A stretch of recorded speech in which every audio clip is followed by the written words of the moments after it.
Le deuxième sujet nous envoie donc au Mali. L'ex-premier ministre Choguel Maïga a été placé sous mandat de dépôt le mardi 19 août dernier. Sa gestion financière lorsqu'il était à la primature donc a fait objet d'un examen minutieux par le vérificateur général. Alors, Monsieur Bayala, quelle lecture faites-vous de la mise sous mandat de dépôt de l'ancien premier ministre Choguel Maïga? D'abord, sur le plan juridique, c'est une procédure normale. À l'issue d'un délai de 72 heures de garde à vue, ayant produit suffisamment d'informations montrant que l'accusé est digne d'être déposé, on le dépose. Si les informations sont jugées insuffisantes par le juge ou le doyen des juges, alors on peut désamorcer et permettre à la personne de retourner chez elle dans une forme de liberté qu'on pourrait qualifier de liberté provisoire, même si la personne n'a pas déjà été estée, mais elle est mise sous suivi judiciaire. Alors, je pense que cela correspond à un processus normal et connu de la tradition des institutions judiciaires. Et je pense que c'est quelque chose de tout à fait normal et que les griefs ou les fautes qui sont reprochées au Premier ministre Choguel Maïga, l'ex-premier ministre du Mali, sont suffisamment solides pour engager une action judiciaire totale. Et bien évidemment, les jours à venir, on sera situé.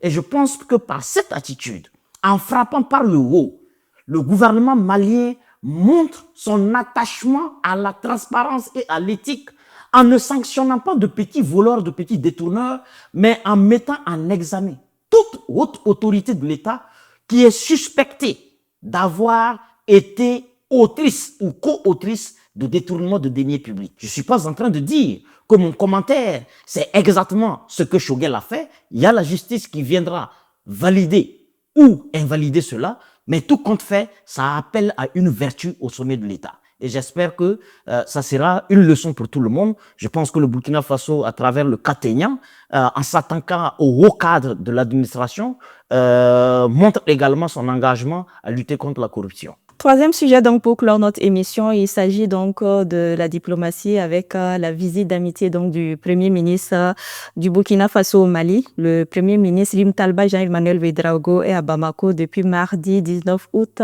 2025 pour une visite d'amitié à l'invitation donc de son homologue malien, le général de division Abdoulaye Maïga. Alors, selon vous, quelle est la portée symbolique et politique de cette visite du Premier ministre burkinabé à Bamako? Oui, je dirais que c'est une visite historique quand on connaît le parcours pas suffisamment affiché au niveau politique de ces deux acteurs, mais qui sont des jokers de la lutte pour la souveraineté aujourd'hui au Sahel.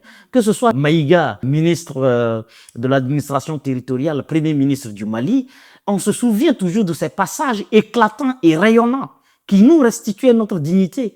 Qui aurait cru que dans le rang des officiers au Mali, il y avait un vaillant, il y avait un homme de sa carrure, de sa droiture, de sa rigueur. Qui aurait cru? Mais c'est la même chose, c'est le même parallèle. Je vous parlais tantôt de l'alliance obligatoire civilo-militaire. Vous voyez, au Burkina, on a plutôt un civil.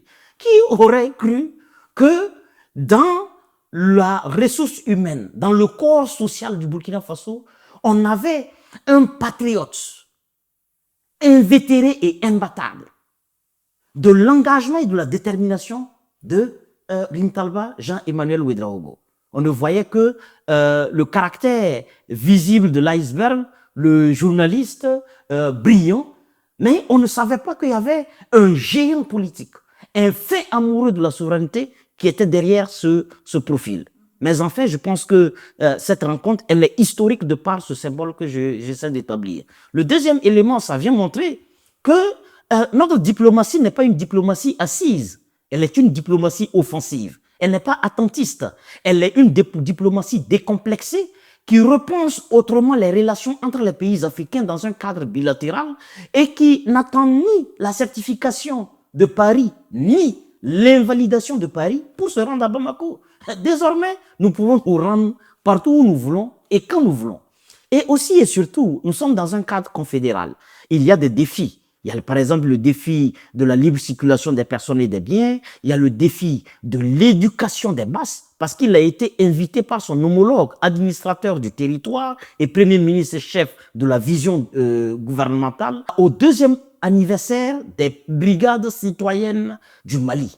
Et vous voyez, les brigades citoyennes, mais c'est parce que nous savons qu'il ne peut s'opérer un changement radical, qualitatif, qu'en transformant profondément et durablement la jeunesse.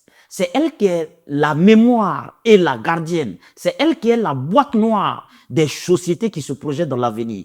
Et pour moi, le Burkina Faso a non seulement les VDP, le Burkina Faso a la coordination nationale des associations de veille citoyenne, le Burkina Faso a l'immersion patriotique obligatoire pour 60 000 personnes ayant obtenu leur baccalauréat, le Burkina Faso a le camp vacances Faso Mebo. C'est autant d'initiatives, mais qui ne doivent pas rester uniquement et l'exclusivité d'un pays comme le Burkina Faso, mais qu'au Mali, on a une dynamique similaire qui célèbre son deuxième anniversaire. Je viens du Niger où nous avons lancé les brigades, les boucliers de la patrie, appelées brigades Garkuwa Kassa. C'est en Aoussa, mais qui veut dire les défenseurs et les protecteurs de la patrie. Mais c'est dire qu'il y a une dynamique générale d'éduquer politiquement, d'éduquer à la conscience citoyenne. Parce que si on n'a pas de bons citoyens, toutes les grandes transformations qu'on fait seront violentées, seront détruites par un esprit incivique. Les routes et les caniveaux que nous faisons, l'offensive agricole, les machines que nous payons, si les gens n'ont pas une conscience citoyenne, ils vont s'asseoir dans les camions de Faso Mebo et les détruire, démonter les batteries et les vendre. Donc, pour porter les grandes transformations dont nous sommes porteurs, il faut des citoyens de grande qualité. Et le Premier ministre avait été dans ce cadre. Il y a aussi la redynamisation, surtout, des relations bilatéraux, mais aussi les grandes questions au sein de l'AES en matière de défense, en matière de sport, en matière de libre circulation des personnes et des biens, parce qu'il a rencontré la communauté burkinabé résidant au Mali, qui a relevé les difficultés de circulation, mais qui sont pris en compte dans le projet de citoyenneté aésienne à travers la délivrance de cartes d'identité AES, le passeport AES étant déjà lancé. Une fois que ces documents vont être établis, alors même l'agent de sécurité le plus véreux se verra établir une barrière pour demander à un citoyen circulant dans le même espace de payer des droits supplémentaires. Donc, je pense que ce sont des choses à saluer et cette visite a porté tous ses fruits. Alors, dernière question donc pour fermer les portes de notre émission. Au-delà du symbole, quelles retombées concrètes peut-on attendre donc de ce rapprochement, notamment sur le plan sécuritaire, mais aussi économique? Oui, d'abord sur le plan sécuritaire. Vous savez que nous avons plus de 1200 kilomètres de frontières avec le Mali. Et vous voyez qu'il y a jusque-là, malgré les efforts réciproques des deux pays, des assauts qui continuent de se faire de part et d'autre au niveau des frontières. C'est certainement parce que avec le camarade président Assimi Goïta, il a été évalué les défis sécuritaires et d'augmenter le niveau de pénétrabilité réciproque des frontières de part et d'autre pour pouvoir anéantir et donner le coup de grâce à ces ennemis de la paix. Mais aussi, on peut retenir que il y a le programme de renforcement de la force unifiée de l'AES qui, dans la zone du Liptako-Gourmand, doit faire un travail de pacification totale, ce qui permet d'engager véritablement un combat pour le développement et pour l'essor économique. Et sur les questions d'essor économique, vous savez que nos territoires, à plus d'avoir la même géographie, d'avoir la même climatologie, d'avoir presque la même cartographie de richesse dans le sous-sol, c'est aussi de partager de part et d'autre les expériences en matière d'exploitation minière. On sait que en matière d'or, le Burkina Faso a pris une expertise pour créer sa propre maison des mines et de transformation de l'or en produit fini. Je pense que c'est autant de produits et de sujets qui ont été certainement évoqués dans le but de mettre en avance et de faire de l'allié de la défense la bataille économique, parce que la prospérité économique, si elle est absente, nous allons perdre la bataille pour la libération de nos territoires. Voilà qui est bien dit. Monsieur Bayala, merci beaucoup. Je vous en prie, c'est un honneur.